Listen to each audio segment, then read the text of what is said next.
So what I'm going to do over the next 18 minutes is give you a little background, some ideas about how you can foster your innate creativity, which I think is useful for one and all. So my first, here we go. So my first question is, by show of hands, who are my creatives in the room here? You guys are wrong. You guys are all creative. This is a big mistake. You guys are all creative. Some of you apply your creativity to science and technology, some to business, and obviously more classically the arts, but there's creativity in all these different fields. So here's one of my favorite quotes from Edward de Bono, who's a guru of creative thinking, and he basically says, let me move to this side, creative thinking in terms of idea creativity is not a mystical talent, it's a skill that can be practiced and nurtured. So that's sort of my take-home message, is you guys can practice this and you guys can be good at this. So here, over the next 15, 16 minutes, I'm going to talk about four things. I'm going to give you a little bit of information about the value of creative thinking, some of the principles, and then the core is going to be really about techniques. And I'm going to have a couple of practice things too that you guys can work on right now. The other thing I should say is you don't really need to take too many notes. You can if you want, of course, but I have, at the very end, I'll show you a web link where you can get the sort of a 2-page handout of this presentation, or at least of the text. So this is just the first one, just my own experience. This is a patent for a clutch. I was working with a company that developed a power wheelchair that would move forward and backwards as well as sideways for increased mobility. And the way that they came up with this clutch was the two engineers who were named on the patent, Jeff and Gerald, actually had a contest. They both went into the lab and they both built clutches. Then they got together and said, oh, yours is good, let's see. And then they sort of put the two ideas together, came up with a third one that they built together, which is the material for this patent, and this is the clutch that they developed, and this is what we used to build our power wheelchair, so it was really great. So that's the kind of sort of creative teamwork sort of stuff that they did together. So this is just a graph of GDP over the last 25 years. You can see Ontario's in red, it's a little low, so this is what we have to boost up, right? And this is a quote by Jim Hunt, who's ex-governor of North Carolina, and he basically says, this is the value, the creative mindset is increasingly high demand. Employers are vying for workers who are able to dream big and deliver with the next must-have product. Creative thinking fuels innovation, it leads to new goods and services, creates jobs, and delivers substantial economic rewards. That's really what it's all about. Employers really want you to be creative and come up with the new things. So here's my model for creativity, basically based on a fire. Everyone knows a fire, you need wood, you need oxygen, and you need spark or heat. Creativity, you need knowledge. So all the stuff that you learn in school, all the stuff that you read, anything you get from other discussions, all your curiosity, that builds your knowledge. Then you have a need. You need to have a challenge, a problem, an issue that you're facing, which of course there are many, so that's not too hard to find. And then you need the spark. And I'm going to show you a little bit about some techniques that might help you to even ramp up that spark and get it really going. Here's a quote by Steve Jobs. It just says, creativity is just connecting things. When you ask creative people how they did something, they feel a little guilty because they didn't really do it. They just saw something. It seemed obvious to them after a while.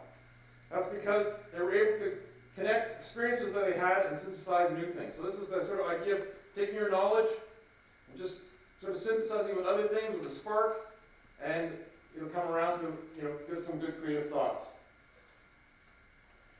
So the basic premise of most of the creative techniques is sort of outlined in this slide. There's sort of a two-step process. The first step really involves creating choices. It's a divergent step. You try to generate many, many ideas, and then you take a break, and then you have the second, which is the convergence step, where you look at all those ideas and say, which are the best, how do these go together, and bring them back. And of course, this is also often an iterative step, where you go back, maybe you come up with 5 to 6 good ideas, you go back, you put them back in this machine, you come up with more changes, more improvements on those ideas to come up with the best one that you want. This is my actual favorite quote of all things. It's on my LinkedIn site by Albert St. Georgi. He's the actual Nobel laureate for discovering vitamin C in 1937, a Hungarian guy, and he said, it's hard to read this maybe, but discovery consists of seeing what everyone else has seen and thinking what no one else has thought. This is really the thing. I'm sure you've had this experience many times. You see Uber and you say, why didn't I invent that? That's a really obvious idea now. What I want to try to get you to do with with these creative sparks is to be the guy who thinks of Uber first, not the guy who realizes after the fact that, yeah, that's a great idea, I could have thought of that. There's hundreds of things that I could have thought of, but I didn't quite get ahead of the innovative guys who thought of them first. So just read that again, just think about that. It really is, the core of this, is that we all have these great thoughts, we just got to kind of put it together and get that out there. So now we're moving into techniques. And the first technique is brainstorming. Just by a show of hands, who's done brainstorming before? And most of you, right? It's the most common technique. It's invented by Alex Osborne in, I think, 1957. And you all sort of know the rules. You come up with lots and lots of ideas. You delay the sort of criticism. You let out any crazy, silly ideas, collect them all you can, and then you go back and analyze them and pick the best ones out of that. So that's brainstorming. You all know that one. You've all done it. My next one is called the list of 100. Usually brainstorming is done in a group. List of 100 is sort of the same thing, so you can do it yourself. It's sort of painful, but it really works. And I use this all the time. This is actually questions on creativity that I did before this talk. So what you do is you put out your issue. Mine's questions on creativity. Put out your issue or your challenge in front of you. You write that down on top of the piece of paper. Find a couple of big sheets of paper, and you write down 100 answers. This is very painful. 100 is very difficult. You don't worry about duplicating. You just try to get them done, as many as you can. And what you find, which is really interesting, is the first third are the obvious answers. Just things that come top of mind. The second third are very interesting, but the third bunch in the group are the ones that are really intriguing, because now your sort of brain has been warmed up on those first 66, and you get into the real meat of the issue, and you can find some really brilliant things. So this is a great technique that I recommend for everyone. It's really relatively easy to do. It sometimes feels painful as you're sitting there trying to think of, number 67. I can't think of any more ideas, but you just keep on going, and they'll come to you. The third technique I have is lateral thinking, which was discovered by Edward de Bono, the guy you saw on the previous slide.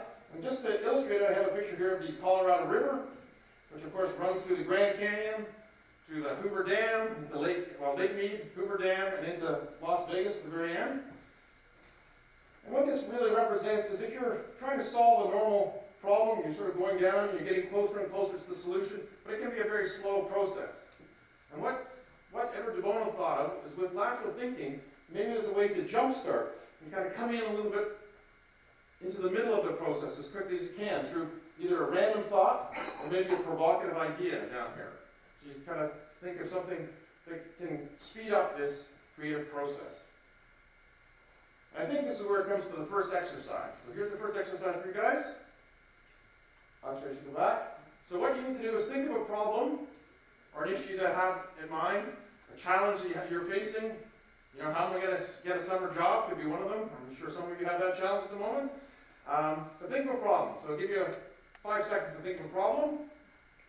Everyone got one? Most people got an issue that they want to do? Yeah? Okay, so now pick a number between 1 and 49. Any number? Now look at this chart and try to find your number on the chart and pick the word that's related. Or if you want, I should separate the way I can, just pick a word right off the list. Just look in the middle, grab a word.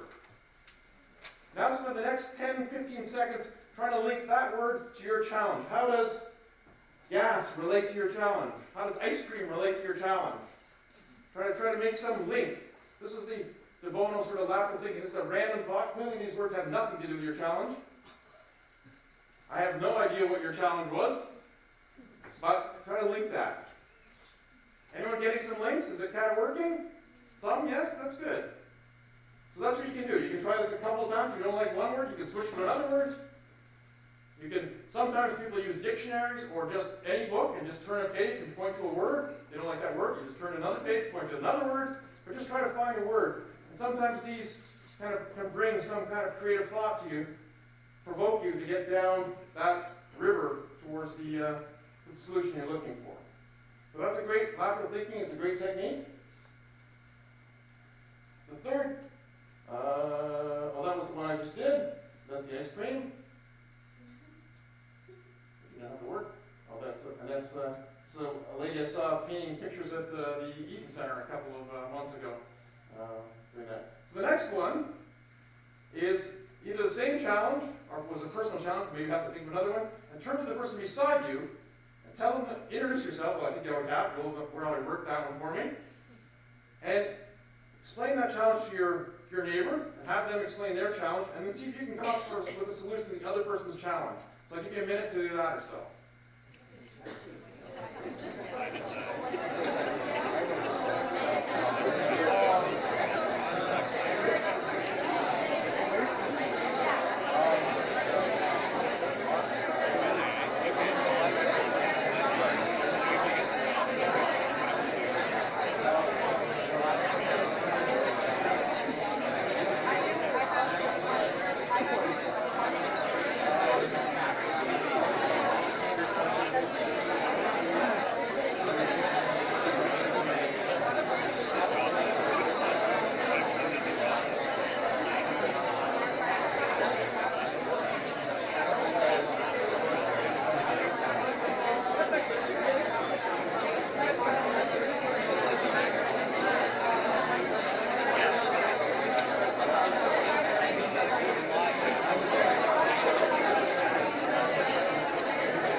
Solutions. I've done this before with other groups in other sessions, and actually, because I was involved in licensing technologies, I said to a guy one time, why don't you license your technology instead of selling the product? And the guy had to leave the meeting and run to the phone to call his boss to tell him that this was a great way that they should do it. They had oil and gas drilling equipment or something. They were trying to sell it instead of lease it. They thought this was brilliant, but just because I was coming from a different field than they were. So groups work too. Okay, where are we going there? There we go. Oh, that's my painting. That's the holding position. Well, stick on. Next technique is called Scamper. So this is a 7-letter acronym for substitute, combine, adapt, modify, put to new uses, eliminate, and reverse. So again, this is another related form of lateral thinking. We're using sort of some provocation to try to think of something new. So you've got your challenge in front of you, and you can think of some way you could substitute. Maybe you could substitute a different component, different material, different people. You could combine it with another service, another event.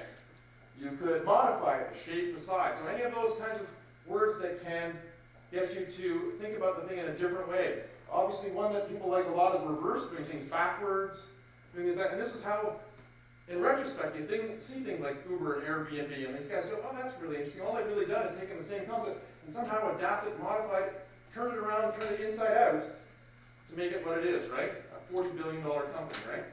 So that's, you guys can all be the next Uber inventors or whatever your field is. You just have to apply yourself. So the next one is difficult to read, but this is called an idea box. And what you do here, you can't see the titles here, but what you basically do is you come up with a number of parameters. And I think I have here, I can't read it, but location, audience, this is probably delivery, and these are tools. So that's what I came up with. You could use size, duration, any sort of general term that you come up with. And then what you do is you list a number of variations. So for location, I always went for North America, Asia, Africa, local, global, webcast, YouTube, anything that comes to mind as a location. You can actually reuse these idea boxes again and again as well, if you want to. You can see obviously for schedule or for audience, you have general, students, business, children. I did this one. I cheated, of course, but what I did, obviously, when you take a box like this for TEDx and TED, and you're thinking, what could TED do? One of the answers is this. If you do it local with students for 18-minute talks, you get a TEDx model. So that's sort of how you could have derived a TEDx model from starting with TED and thinking, geez, what can we do with TED? What are the many things? But you could see, if you cross boxes in other ways, you could have one for children, that's all e-books that are colorful, or children on TV, or whatever. There's all sorts of different things that you can put together by building idea boxes. So again, another interesting technique to kind of get you thinking about different aspects. The next one, which is the sort of 5 whys. Maybe some of you heard this. This was developed by, can't pronounce the first name, but Mr. Toyota, who is obviously the founder of Toyota, in about 1937. And this is sort of a cause and effect issue where you ask why something's happening or why there's this problem. Answer that, you go to a higher level. So you say, why am I not getting a summer job? Maybe I haven't applied. So why haven't I applied? And you go on and you come back. After 5 whys, you get to the real root cause of what really needs to be solved.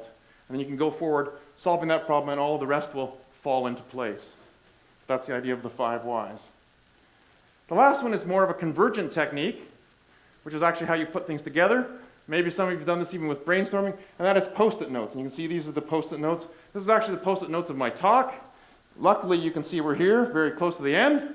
So, but what I did was I had all these different ideas. I post them up. You can see the ones down here are the ones that I just didn't use. They didn't fit, so I just discarded them over there as the extra quotes that my son told me to get rid of. And but you can put things up, you can rearrange them, you can add more, and by sorting them up on the wall, you can sort of figure out what to do and get where you're going. So that's the 7th one, that's the post-it notes. So basically, in summary, we can all be creative. We all need to be creative. I mean, your employers really want you to be creative. They might not say it in that way, they might not necessarily agree with some of the techniques or want to see them publicly, but they do want you to come up with great ideas. They do want you to innovate, right? That's where it's all going. This is a knowledge economy, so it's critical that we all, are innovative and creative. Whether we do the 100-sheet secretly in our office or whether we're in a group doing brainstorming, that's your choice. That's the culture of the place, but all these techniques work well. Obviously, the best way to get good at creative thinking is to practice. So the more you can use these techniques, the more you can just be creative thinking, think about things, the more you can collect knowledge, the more you can be curious about everything around you, like all of you are, obviously coming to TEDx. All those things help to sort of frame those ideas and put things together. I'm sure many of you have seen that when you have a problem and you're thinking about something, the next day as you're walking along, you suddenly see books or magazine articles on the thing you're interested in, or a blog comes to you or a tweet comes to you that's related to that thing you're thinking of. It's like magic. If you buy a car, every car that looks like the one you just bought the next day. I mean, that's the sort of thing. So once you have a model in your head, you can go around and it'll help you solve that problem. So all these things will help. So practice. And the other thing, of course, is you should start today. So that's fairly obvious. So as far as resources, there are tons of resources. Of course, the web is full of resources. There are millions. You just have to type in the word creativity and you'll have more stuff than you ever be able to look through. There are lots of great books, and on the little handout that I've got on my website, I'll give you reference to some of these, but these are some of the famous ones. Obviously, Edward de Bono's published 57 books or something. He's got a ton of information on all this stuff, but Think Your Toys is a very famous one. These are actually interesting. These are little cards that just have single little provocative ideas like that reverse, think of it inside out thing. So you just draw a card and you think, oh, how am I going to solve my problem with one of Roger Van Oesch's little cards? So they're kind of fun. So all that stuff is available for you on my website on the little list. And then so here's finally, there's my website, Hexagon Innovating. I can give you a card if you don't want to write that down. And if you just search on the word McMaster, you'll find it's like just a 2-page handout of the presentation. So thank you very much. That's creativity.